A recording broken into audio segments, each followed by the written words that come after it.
बर्बाद कर सकता हूँ। सुन रही हो ना नरगिस आंटी? खुदा हाफिज नहीं करके जाओगे? एक चीज सोच रहा था मैं, ये आपके बाबा आपसे कुछ नहीं। बिस्मिल्लाहिर्रहमानिर्रहीम। इश्क मुर्शिद के आने वाले एपिसोड में आप लोग देखेंगे कि शामिर ज़ुहैब और नरगिस आंटी को किडनैप करवा लेगा। अपने गार्ड सफदर से कहेगा कि इन दोनों को किडनैप करके ले आओ।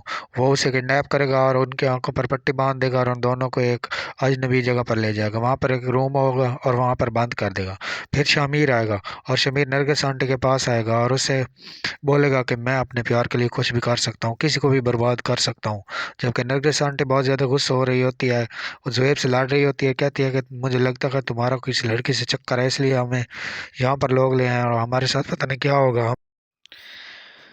फिर शमीर ज़ुहैब के घर चला जाता है क्योंकि उसे बहुत ज़्यादा गुस्सा होता है जब नरगिस आंटी उनके घर आती है और उन्हें कहती है कि अगर सलमान साहब आपने मेरे बेटे की जॉब नहीं लगवाई तो हम सुकैना को तलाक दे देंगे। ये तलाक की बात सुनकर सुकैना की मॉम जो है वो बहुत ज़्यादा बीमार हो जाती है। रात के वक्त उसकी तबीयत बहुत ज़्यादा ख़राब होती है। फिर डॉक्टर को बुलाते हैं तो शमीर को इसी वजह से बहुत ज़्यादा गुस्सा होता है और फिर वो इनके घर आ जाते हैं। उसकी आंटी से, नरगिस आंटी से बहुत ज़्यादा गुस्सा होता है।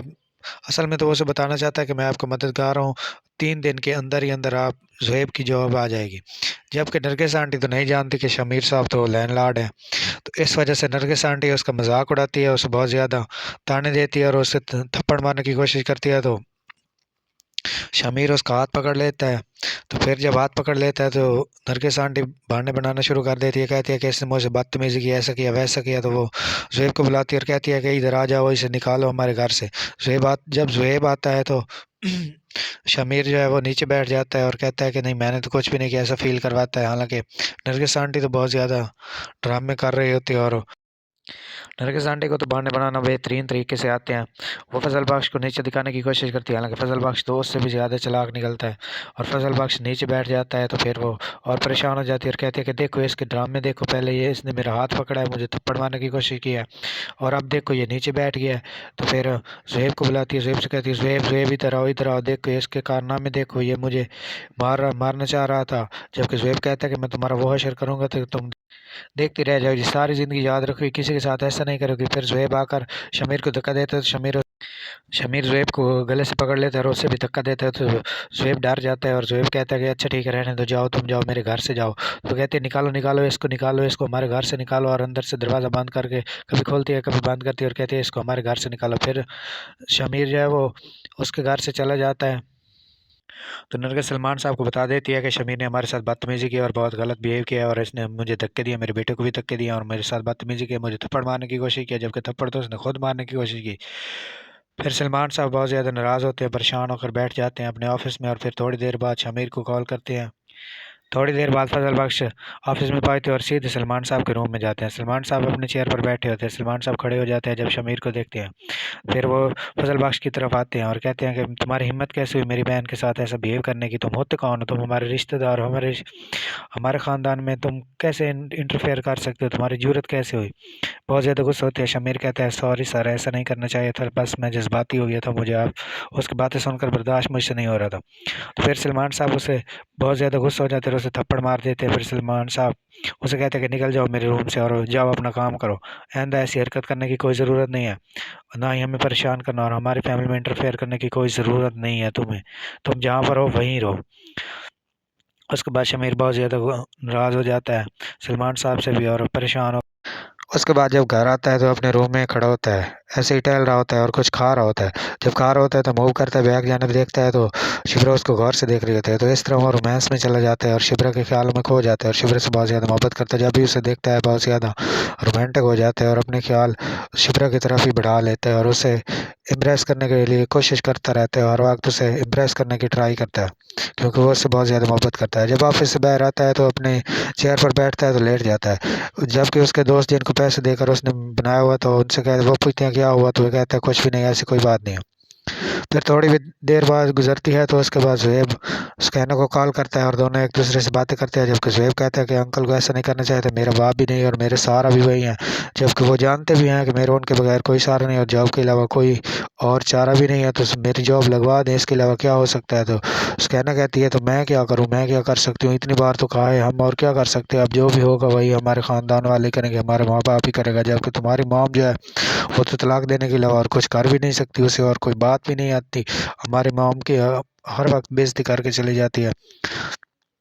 तो उसके बाद शुएब ये कहता है तो और क्या करे, क्या चाहती है, ना वो डेट देते हैं ना वो जॉब देते हैं, क्या चाहती है। मेरी मॉम तो चाहती है कि जल्द शादी हो, लेकिन ऐसा कुछ भी नहीं हो रहा, तो इस वजह से वो बहुत ज़्यादा गुस्सा हो जाती है। तो उसका कहना कहती है हम क्या करें, क्या कर सकते हैं, और कुछ भी नहीं कर सकते।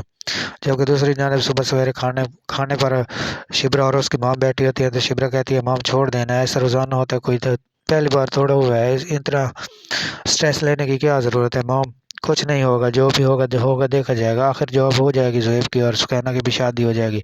तो उसकी मॉम कहती है तुम्हारा बाप तो सिर्फ तुमसे प्यार करता है, तुम ही उसकी बेटी हो, सुकैना तो उसकी लगती भी कुछ नहीं है। हम और सुकैना तो अलग हैं, इस खानदान से अलग हैं, हमें तो कुछ जानते भी नहीं हो, हमारी तो कोई कदर भी नहीं, हमारी कोई बात भी नहीं मानता, क्या एक जॉब लगवा देगा तो क्या हो जाएगा, कुछ भी नहीं हो जाओ। ऐसी बातें करते रहते हैं आपस में। और सुकैना जो है सुकैना की सास जो है नरगिस आंटी, फिर वो बहुत ज़्यादा खुश, क्योंकि सलमान साहब ने आज शाम 6 बजे उनको खाने पर बुलाया और उसे लगता है कि सलमान साहब आज ज़ुहैब की जॉब भी लगवाएंगे और हमें सुकैना की डेट भी देंगे और इस तरह बहुत जल्द सुकैना की शादी हो जाएगी और फिर हम अमीर हो जाएंगे और हमारे घर के हालात भी ठीक हो जाएंगे। जबकि ज़ुहैब की सिस्टर भी ऐसे चाहती है, वो कहती है कि तुम्हें ऐसा खाना है, पैसा खाना, क्योंकि ये लालची औरत है। जब ये ज़ुहैब घर आता है तो ये सर में पट्टी बांध कर लेटी पड़ी होती है और बीमार होने के बहाने बना कर पड़ी रहती है। फिर सलमान साहब शाम को घर आते हैं और खाने का सामान लेकर आते हैं, फिर खाने की तैयारी हो जाती है। सलमान साहब डिनर टेबल पर बैठते हैं और पानी पी रहे होते हैं, तो पूछते हैं कि फजल बख्श कहाँ है, फजल बख्श अभी तक घर नहीं आया। सलमान साहब कहते हैं कि फजल बख्श लगता है मुझे नाराज़ हो गया है। तो सफ़िया कहती है क्या हुआ है, क्यों नाराज़ हैं, हम कुछ बता कर तो जाओ, ऐसा क्या हुआ है कि फजल बख्श को आपने नाराज़ ही कर दिया। सलमान साहब डिनर टेबल पर बैठे और पानी पी रहे होते हैं, जबकि सफ़िया किचन की तरफ जा रही होती है। थोड़ी देर गुजरती है तो सलमान साहब ख्याल में बैठे होते हैं कि फजल बख्श के साथ मुझे ऐसा नहीं करना चाहिए था, वो अनजान लड़का है, हम हमारा कोई रिश्तेदार भी नहीं है, फिर भी उसे थप्पड़ नहीं मारना चाहिए। फिर थोड़ी देर बाद शिब्रा आ जाती है और शिब्रा को कहता है कि क्या फजल बख्श अभी तक घर नहीं पहुँचे। वो कहती है नहीं बाबा अभी तक नहीं पहुँचे, जबकि उसे भी नहीं पता होता कि क्या हुआ है। तो वो कहता है कि मुझे लगता है फजल बख्श नाराज़ हो गया। तो फिर सफ़िया आंटी पूछती हैं कि क्या हुआ है, ऐसी क्या नाराज़गी हुई है, मुझे तो बता के जाओ फजल बख्श को क्या हुआ है। हालांकि जबकि शिब्रा को थोड़ी देर बाद सलमान साहब सब कुछ बता देते हैं। इधर फजल बख्श अपने रूम में परेशान सोच रहा होता है, बैठा होता है, ख्यालों में ही बैठा होता है कि क्या होगा आइंदा, अब मैं क्या करूं, इनके घर जाऊं या ना जाऊं। जबकि ये नाराज़ होता है, असल में रियलिटी में ये नाराज़। शिप्रा फजल बख्श को कॉल करती है और कहती है कि कहाँ हो तुम, अभी तक घर नहीं पहुंचे हो। कहता है जी घर तो पहुंचे हूँ, दरवाज़ा खुला था तो मैं सीधा अपने ही रूम में चला आया। तो क्यों रूम में चले आए हो, क्या ऐसी बात हुई कि आज इधर खाने पर भी नहीं आया, घर किसी से मुलाकात भी नहीं की, सलाम भी नहीं किया, ऐसी क्या बात है। तो कहता है नहीं तुम बाबा की जान हो, तुम्हें तो पता होगा कि क्या हुआ है और क्या नहीं हुआ। तो कहती हाँ मुझे मालूम है, सब कुछ मालूम है, लेकिन ऐसा नहीं करना चाहिए, तो तुम नाराज़ हो अभी तक, नाराज़गी छोड़ो और इधर आओ हमारे पास। फिर वो बाहर आ जाता है और उसके करीब आ जाता है और कहता है कि अगर मैं नाराज़ इतना हूँ, दिल करता है अभी कहीं चले जाऊँ। वो कहती है कहाँ, तुम्हारे पास क्या ऑप्शन है। वो कहता है कि मेरे पास बहुत ऑप्शन है जाने के लिए। तो कहती है तुम्हारे पास क्या ऑप्शन है। वो कहता है यूके या फ्रांस चले जाऊँ। तो वो मुस्कुराती है और उसका मजाक बनाती है, हालांकि फजल बख्श का तो जहाँ दिल चाहे वो जा सकता है। फिर ये ऐसे ही बातें करते रहते हैं रोमांटिक में, जबकि फजल बख्श असल में उसे इम्प्रेस करने के लिए बातें करता है, हमेशा उससे मजाक करता है, हमेशा उससे ऐसी प्यारी प्यारी बातें करता है। फिर थोड़ी देर गुजरती है तो वो फजल बख्श कहता है मुझे चाय पिला दो। वो कहती है कि नहीं, चाय तो तब भी पीनी है जब आंटी आएगी, आंटी ने फुफ्फो आएगी, तो फुफ्फो आएगी तो तब भी चाय मिलेगी। वो कहता है फुफ्फो फुफ्फो तो चाय नहीं, फुफ्फो तो चाय खून पीती है, उसे तो खून चाहिए, जबकि हमें तो चाय चाहिए। तो फिर ये कहता है कि मैं जाऊँ। वो कहती है जाओ, चाय तो तब भी मिलनी है जब पप्पू मिले, अब पप्पू आएंगे उनके साथ ही आपको चाय बना कर दूंगी। तो फिर ये वो चला जाता है और जबकि देखता इसी की तरफ ही रहता है, शिप्रा की तरफ। शिप्रा उसकी तरफ देखती रहती है बहुत ही गौर से, बहुत ही ज़्यादा गहरी आंखों से एक दूसरे से वो देखते हैं। जबकि कुछ देर गुजरती है तो पप्पू भी घर पहुंच ही जाती है, जबकि आते ही उसके सामने खाने लगा दिए जाते हैं। टेबल पर खाने लगा दिए जाते हैं। कोई चाय लेकर आता है, कोई कुछ लेकर आता है, कोई कुछ लेकर आता है। जबकि सलमान साहब कहते हैं उसके ना चाय लेकर आओ, तो वो कहती है मैंने इस घर से एक दाना भी नहीं खाना जब तक ये फैसला ना हो जाए कि तुम ज़ुएब की जॉब लगवा रहे हो या नहीं। उसके ना फिर चाय लेकर आती है तो उसे रोक देती है और कहती है कि ले जाओ, चाय नहीं मुझे चाहिए, मैं जो कह रही हूँ मुझे वो चाहिए, या आज तुम्हें तलाक होगी या फिर ज़ुएब की जॉब होगी और तुम्हारी शादी होगी। तो इस तरह उसका ना चाय रख कर वापस चली जाती है, जबकि शिप्रा बहुत ज़्यादा परेशान होती है। वो डर रही होती है कि पता नहीं आज क्या हो जाएगा, जबकि इधर नरगिस पर तो कोई असर भी नहीं हो रहा। वो ज़रा बराबर भी किसी का हया नहीं कर रही, बहुत ज़्यादा बेइज्जती कर रही है, ताने दे रही है, परेशान कर रही है। कहती है कि मुझे जॉब चाहिए, अगर जॉब ना मिली तो फिर कुछ भी नहीं है, फिर आज अब भी इसी वक्त ज़ुएब से सुकैना को तलाक देगा और ऐसा करके वापस जाऊंगी, वरना मुझे कुछ भी नहीं चाहिए, तुम्हारे साथ ना कोई रिश्ता चाहिए, ना कोई तल्लुकात चाहिए, तुम मेरे भाई हो भी नहीं।